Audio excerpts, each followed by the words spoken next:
அலைக்கும் வரஹ்மத்துல்லாஹி வபரகாத்துஹு. நேத்து நான் போட்ட பதிவு கோபம் வரத பத்தி போட்டிருந்தேன். அதுக்கு நிறைய பேர் இந்த கோபம் ஏன் வருது? எப்படி வருதுன்னு கொஞ்சம் சொல்லுங்கன்னு நிறைய பேர் கேட்டிருந்தீங்க. அதுக்காக தான் இந்த வீடியோ பதிவு. கோபம் ஏன் வருது? எப்படி வருதுன்னு தெரியாது. அது வார நேரத்தில வரும். அது எப்படி வருதுன்னு தெரியாது. ஆனா முக்கியமா சில விஷயங்கள நான் இந்த உங்கள்ட்ட கட்டாயம் சொல்லி ஆகணும். இந்த கோபம் எவ்வாறு ஏற்படுதுன்னு. எங்களோட எதிர்பார்ப்புகள் எங்களுக்கு நடக்காத சந்தர்ப்பத்தில எங்களுக்கு கோவம் வரும். எங்களுக்கு ரொம்ப பிடிச்சவங்க, எங்களோட ஹஸ்பண்டா இருக்கட்டும், எங்களோட பிள்ளைகளா இருக்கட்டும், எங்களோட பேரண்ட்ஸா இருக்கட்டும், இல்ல ரொம்ப நெருங்கினவங்களா இருக்கட்டும், நாங்க அவங்கள்ட்ட இருந்து எதிர்பார்க்குற விஷயங்கள அவங்க எங்களுக்கு கொடுக்கலாட்டி, எங்களுக்கு கட்டாயம் அந்த இடத்துல கோவம் வரும். அவங்கள்ட்ட நாங்க சண்டை பிடிப்போம், ஆர்கியுமென்ட் பண்ணுவோம். அதே மாதிரி எங்கள சிலர் காயப்படுத்துவாங்க. எங்கள காயப்படுத்தணும்னே காயப்படுத்துவாங்க, அவமானப்படுத்துவாங்க. இப்படியான நேரங்கள்ல எங்களுக்கு கோவம் கட்டாயம் அந்த நேரத்துல இவங்க இப்படி பேசுறாங்க. ஏன் இவங்கள இப்படி கதைக்காங்க, குத்து வார்த்தைகளா கதைக்கலாம். அத எடுத்து சொல்லி கதைக்கலாம். இல்ல எங்கள எத கதைச்சா எங்களுக்கு கோவம் வரும்ங்கிற விஷயத்த வச்சு கதைக்கலாம். இப்படி சிலர் எங்கள காயப்படுத்தணும்னே பேசுவாங்க. சில நேரங்கள்ல எங்களுக்கு மன அழுத்தங்கள் அதிகரிக்கக்குள்ள கோவம் வரும். வீட்டு வேலை, வேலை செய்ற இடத்துல வேலை கூடுதோ, பிள்ளைகளோட பிரச்சனைகளால கொஞ்சம் மன அழுத்தங்கள் ஏற்படுது. இப்படியான குடும்ப உறவுகளால ஏற்படுற மன அழுத்தங்கள், இதெல்லாம் அதிகரிக்கக்குள்ள எங்களுக்கு ஆட்டோமேட்டிக்காவே கோவம் வரும். சில டைம்ல எங்கள அறியாமலே எங்கள கட்டுப்படுத்திக் கொள்ள இயலாத அளவு கோவம் வரும். அநீதி ஒன்று நடக்கக்குள்ள, பார்த்துட்டு இது எப்படி இருக்கிறது? உண்மையிலேயே பிழையான விஷயம் ஒண்ணு நடக்குதுங்கக்குள்ள எங்கள அறியாம ஒரு கோவம் ஒண்ணு வரும்.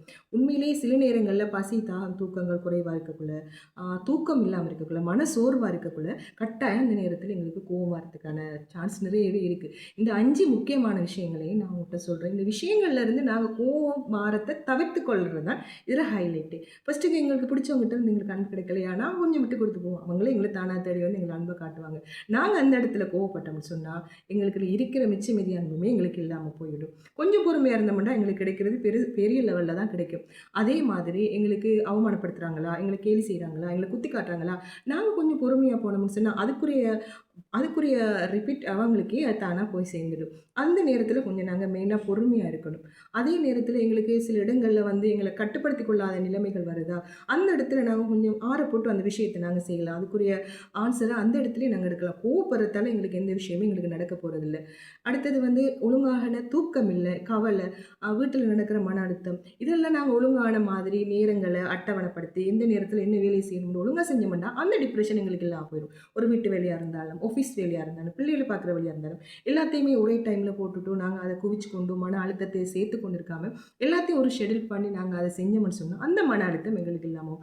கண்டிப்பா நாங்க ஒரு ஒரு மனிதன் ஒரு 8 மணித்தியாலம் தூங்கணும். அந்த தூக்கத்த நாங்க சரியான முறையில தூங்கினோம்னு சொன்னா, எங்களோட மனசுல இருக்கிற முக்காவாசி மன அழுத்தங்கள் குறைஞ்சு, எங்களுக்கு கோவம் வார விதம் குறையும். இதான் இதுகளுக்குரிய வழி. இத நாங்க சரியா மெயின்டெயின் பண்ணோம்னா, எங்களோட வாழ்க்கையில நடக்கிற கோபத்த நாங்க குறைச்சு கொள்ளக்கூடிய மாரி இருக்கும். இதெல்லாம் தான் எங்களோட வாழ்க்கை. இதெல்லாம் சேர்ந்தது தான் எங்களோட வாழ்க்கை. இதுக்கெல்லாம் கோவப்பட்டோம்னா, அப்ப நாங்க வாழ்க்கையே இழக்க வேண்டிய நிலைமை தான் ஏற்படும்.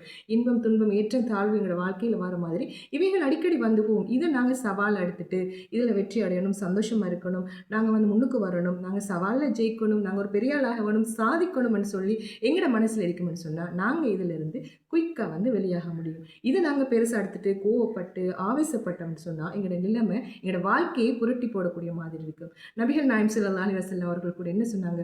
கோவப்படாதீங்க, கோவப்படாதீங்க. கோபம் வார நேரத்துல நீங்க அவுது பில்லாஹி மினஷ் ஷைத்தானிர் ரஜீம் என்ற வார்த்தையை சொல்லுங்க. உளு செய்து கொள்ளுங்க.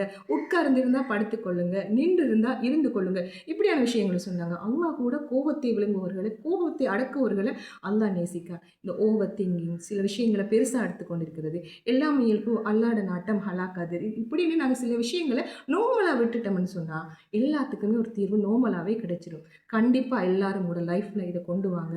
சபூர், பொறுமைங்கிற விஷயத்த நீங்க எல்லாரும் எடுத்துக்கொள்ளுங்க. கட்டாயம் உங்களுக்கான தீர்வு கிடைக்கும். பொறுமைக்கு எப்பவுமே வெற்றி இருக்கும். அது பெரிய லெவல்ல தான் உங்களுக்கு கிடைக்கும். கோபத்த கொஞ்சம் குறைச்சு கொள்ளுங்க. நிதானத்த கொஞ்சம் எடுத்துக்கொள்ளுங்க. கண்டிப்பா உங்களோட வாழ்க்கை சக்சஸா இருக்கும். யோசிச்சு பாருங்க. உங்களுக்கே புரியும்.